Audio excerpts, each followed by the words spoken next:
আগে তৃণমূল করতিস, এখন বিজেপি করিস, এই বলে দুই বিজেপি সমর্থককে বেধড়ক মারধরের অভিযোগ উঠল ভগবানপুরের তৃণমূল কংগ্রেস নেতা প্রয়াত নান্টু প্রধানের ভাই পিন্টু প্রধানের বিরুদ্ধে। গতকাল গভীর রাতে ঘটনাটি ঘটেছে পূর্ব মেদিনীপুর জেলার ভগবানপুর থানার শিলাখালী বাজারে। ঘটনার প্রতিবাদে ও দোষীদের গ্রেপ্তারের দাবিতে শিলাখালী বাজারে আজ বিক্ষোভ প্রদর্শন ও প্রতিবাদ করেছে স্থানীয় বিজেপি কর্মী সমর্থকেরা। যদিও এই অভিযোগ নিয়ে তৃণমূল কংগ্রেস এখনো কোনো প্রতিক্রিয়া পাওয়া যায়নি। সকলের এখন জনগর্জন সভায় ব্যস্ত, প্রতিক্রিয়া পেলে জানানো হবে। দেখুন বিস্তারিত।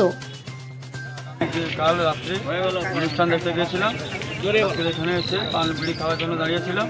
নান্টু প্রধানের ভাই পিন্টু প্রধান হঠাৎ করে এখানে কালকে আজকে ব্রিগেডের মিটিং ছিল, রাত্রে যাওয়ার সময় রাত্রে গাড়ি গিয়েছিল, এখানে আমি দাঁড়িয়েছিলাম।